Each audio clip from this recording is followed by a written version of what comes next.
We will sing the first 3 verses.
It has not only been my privilege to know Jim Reay during these past years, but to be his friend as well. Jim and his partner Mark Olerkin have been active at West Valley since they arrived in Arizona 15 years ago. Basking in retirement now, Jim enjoys the luxury of reading for hours on end. He also volunteers at 2 nonprofits, Benevilla and Hospice of the Valley. Jim also enjoys international travel. In February, he and Mark will embark on a long-anticipated journey to India. Their Asian trip will end with a week in Kathmandu, Nepal. There, Jim will be united with Nipash, and Rajay. These are the 3 students he sponsors through through a group called ANSWER, which is a scholarship program founded by a Unitarian Universalist man in Michigan. And they help to provide a good education for lower caste children. I'd like to present to you now Jim Reay.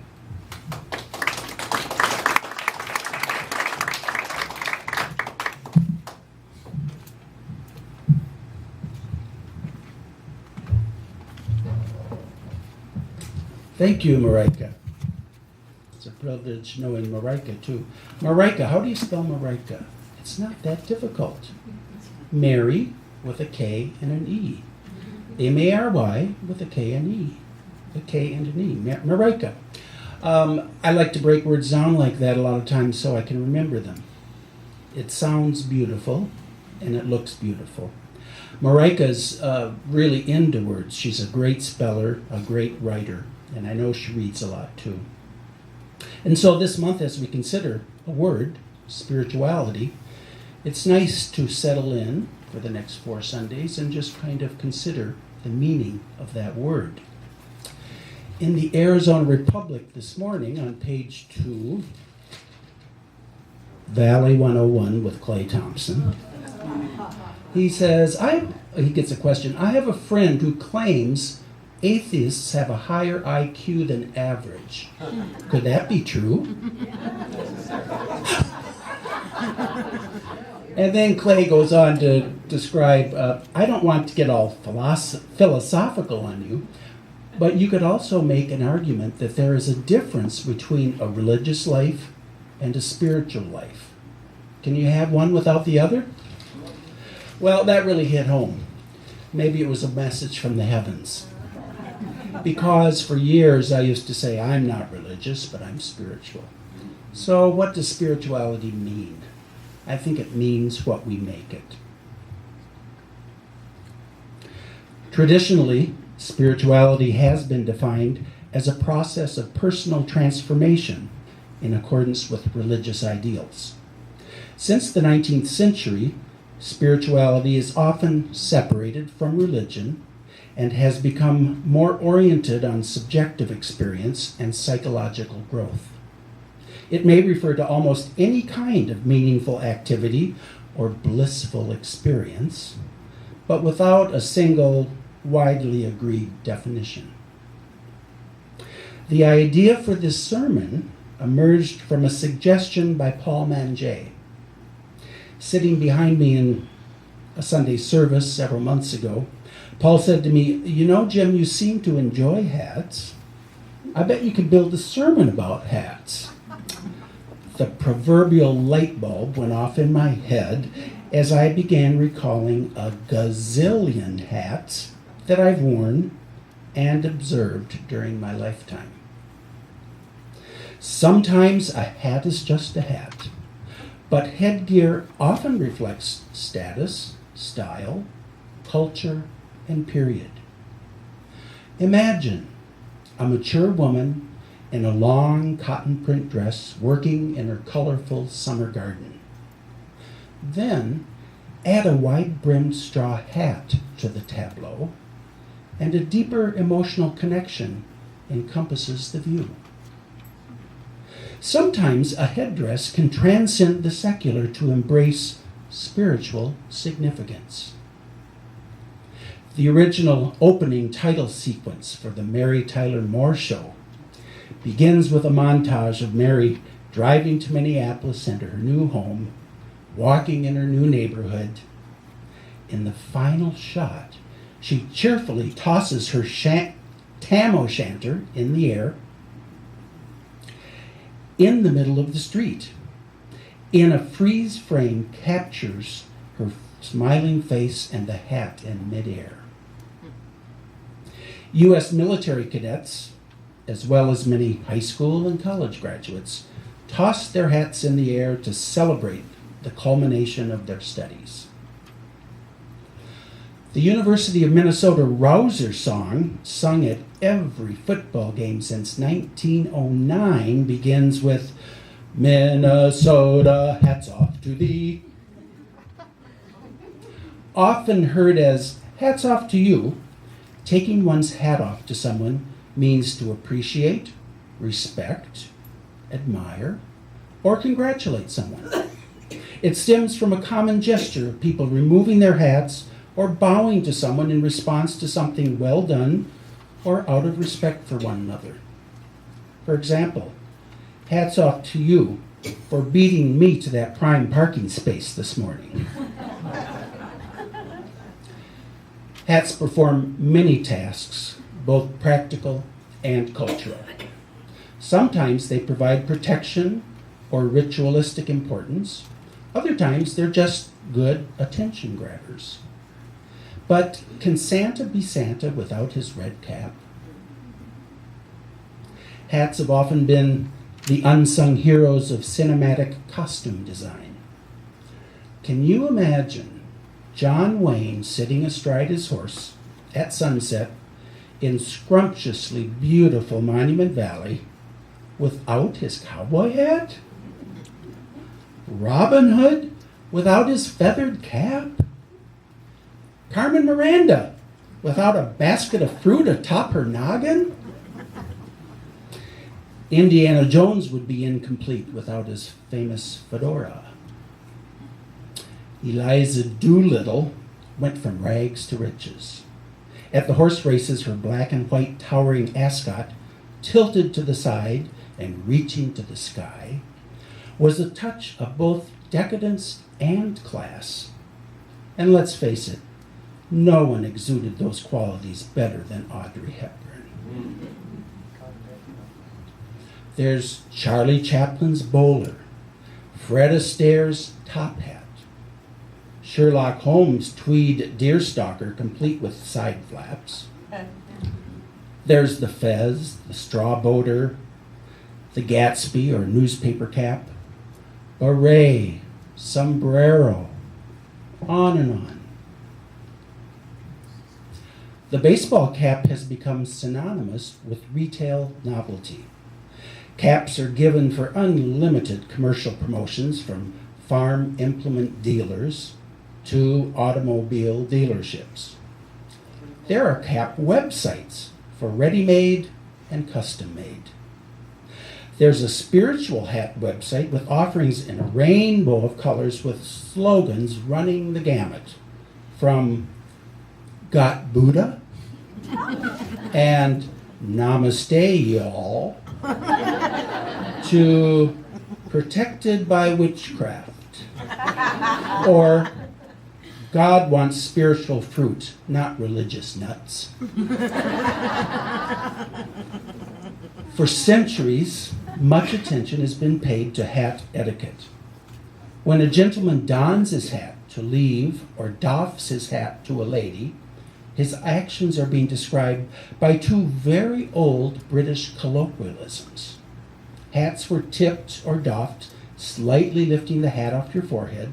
When meeting a lady, remove your hat if you stop to talk. Or to say to anyone, male or female, thank you, excuse me, hello, goodbye, you're welcome, how do you do? Tipping of the hat is a conventional gesture of politeness. This hat tipping custom has the same origin as military saluting, which came from the raising of the medieval knight's face visor to show friendliness. Hats are worn less now, but at the turn of the 20th century, most adults wore hats whenever they left the house. It was a matter of good personal hygiene, since hats were a protection from industrial dirt. Hats are usually removed for the national anthem, passing of the flag, funeral processions, outdoor weddings, dedications, photographs, and in Christian churches. This is an excerpt from 1 Corinthians chapter 11 by Apostle Paul in the King James Version of the Holy Bible. Every man praying or prophesying, having his head covered, dishonoreth his head. But every woman that prayeth or prophesieth with her head uncovered, dishonoreth her head. For a man indeed ought not to cover his head, for as much as he is the image and glory of God, but the woman is the glory of the man.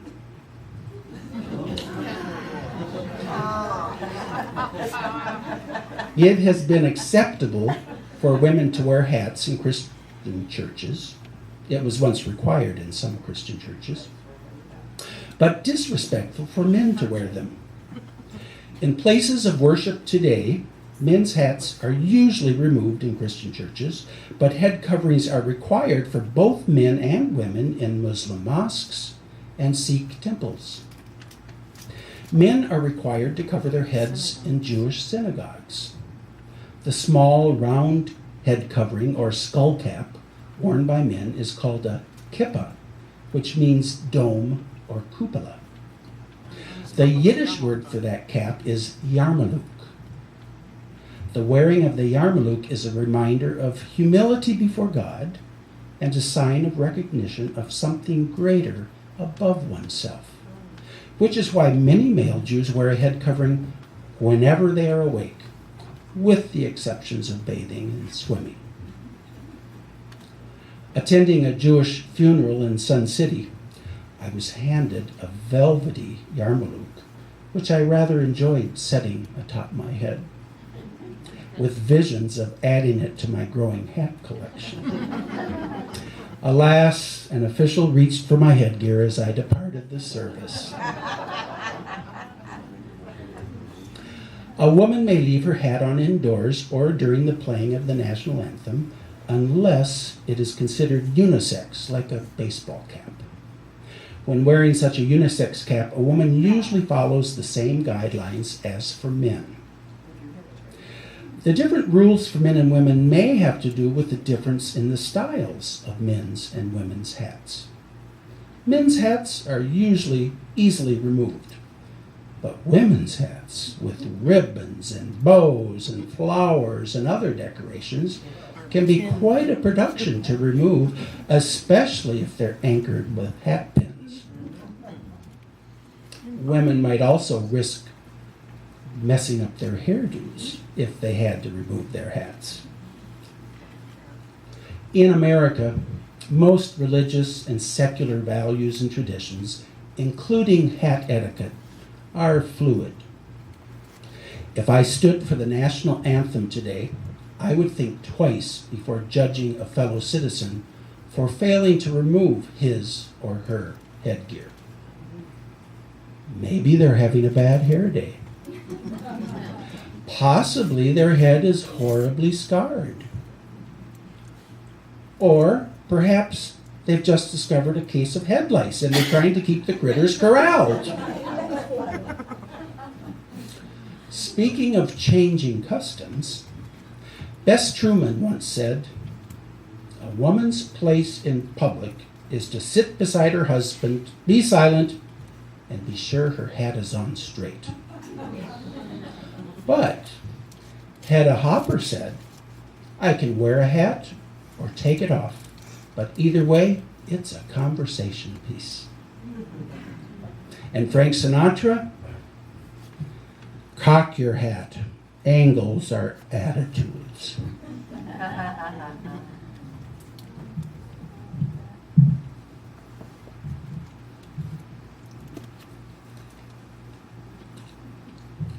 I keep my purple heart cap in the car and almost always don it when exiting my vehicle. I could say it's practical and wise to keep my head protected from the unrelenting Arizona sun. But I admit that the insignia does exude a bit of vanity. However, this cap has stimulated numerous interesting conversations with strangers. While many people offer a firm handshake, look me in the face, and say, "Thank you for your service," there is the occasional curiously peculiar reaction.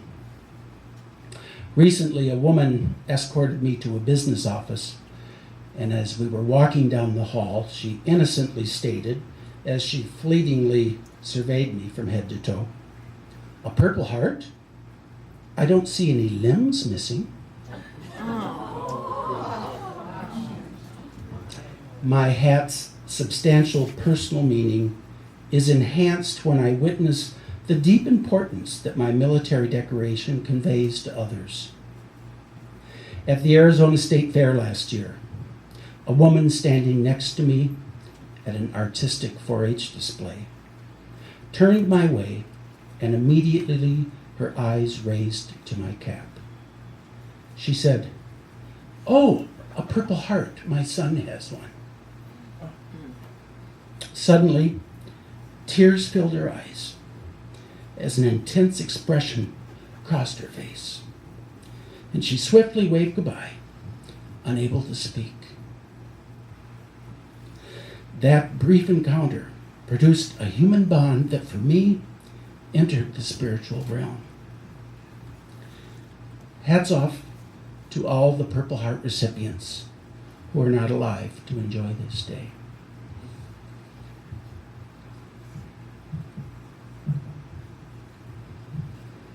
My suggestion that a hat can embrace personal spiritual worth is not a novel idea. Sikhism is a monotheistic religion founded during the 15th century in the Punjab region of the Indian subcontinent. Sikhism has a code of conduct that all Sikhs are intended to follow. A Sikh is expected to keep all hair intact and the head covered. The rule of dress for every Sikh man is to wear a turban. The Sikh woman may wear a turban or elect instead to wear a kind of traditional headscarf. A Sikh accustomed to wearing a turban feels naked without it. Normally, turbans are only removed in the most intimate of circumstances, when bathing the head or washing the hair. And Catholics? Wowee!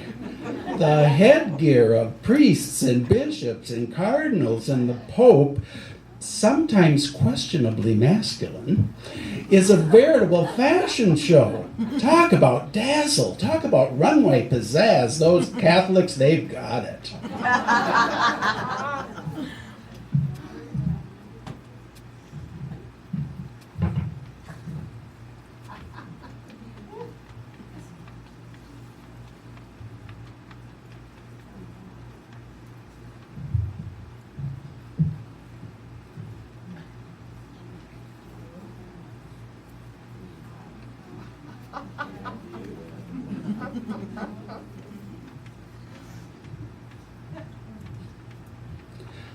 The wearing of some religious head coverings by a mere lay person may be considered disrespectful, even blasphemous. On a visit to Israel one morning in Nazareth, I purchased this keffiyeh, a Middle Eastern head covering consisting of a square of cloth folded to form a triangle and held on the head by a cord. It is typically worn by Arabs and some Turks. It is commonly found in arid regions as it provides protection from sunburn, dust, and sand. The keffiyeh has been worn by Arabs residing in regions in Arabia, Jordan, and Iraq for over a century. During the 1960s, usage of the black and white Palestinian keffiyeh grew as Palestinian nationalism increased and the Palestinian leader, Yasser Arafat, adopted it as a symbol. While the keffiyeh is not specifically religious in meaning, many Westerners mistakenly equate it with terrorism.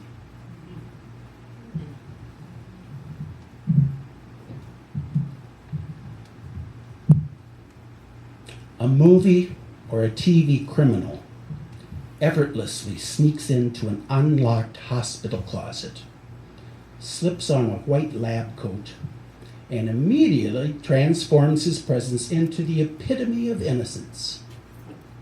So too, some people can easily morph their persona in a second with the simple addition of a hat. Jonathan Winters, Robin Williams, Jim Carrey, they can have me howling with laughter or gasping with tears, simply with the change of a hat. Have you seen the British Crown jewels displayed in the Tower of London? The heavily guarded, sparkling coronation crown is dazzling, but without the eye of a trained jeweler, it could just as well be a cheap reproduction. The true value of the crown, then, is not the worth of the jewels per se, but in its spiritual value, the mysticism of its power. The crown of Queen Elizabeth II would have economic value if it were sold to feed the poor. Or its diamonds might serve a more practical industrial use.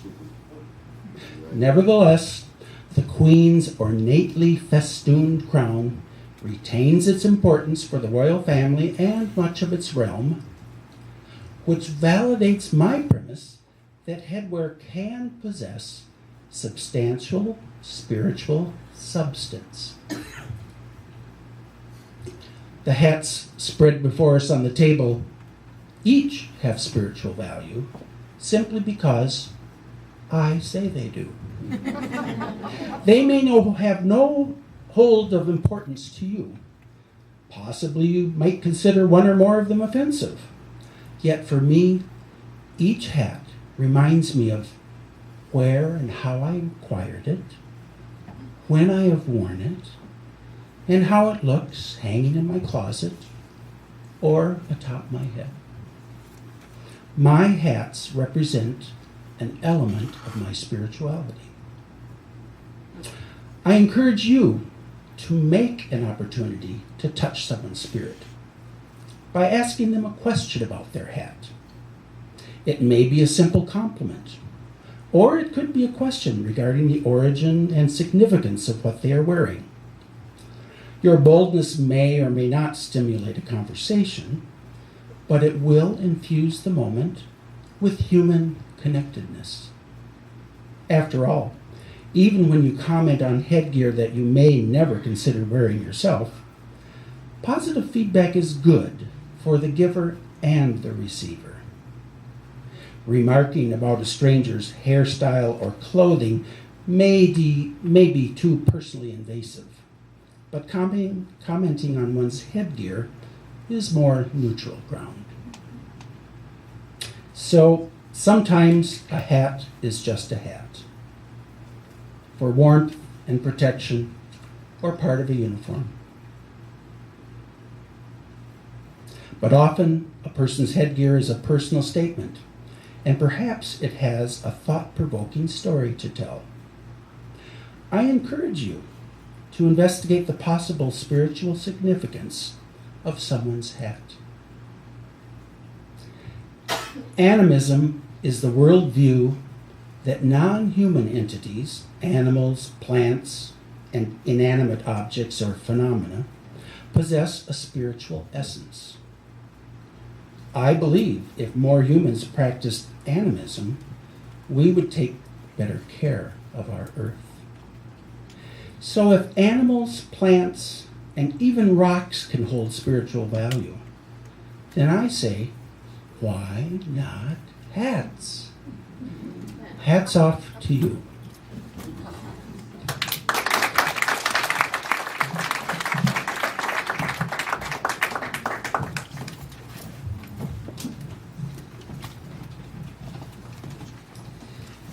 Our closing hymn is number 203, All Creatures of the Earth and Sky. Please rise as you're willing and able.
Please read with me now the mission statement as printed in your order of service as I extinguish the chalice.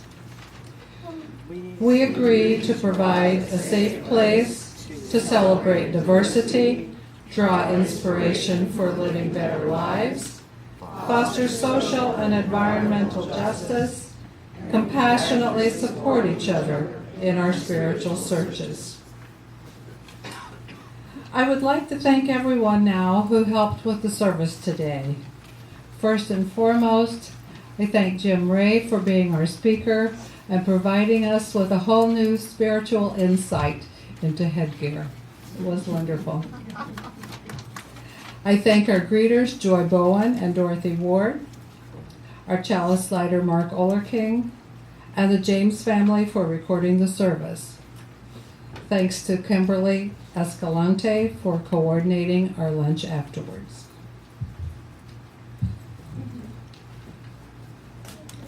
Be ours a religion which, like sunshine, goes everywhere. Its temple all space, its shrine the good heart, its creed all truth, its ritual works of love, its profession of faith divine living. Please remain seated for the posting.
I'm wearing a brush your little crap. Oh, I didn't even know.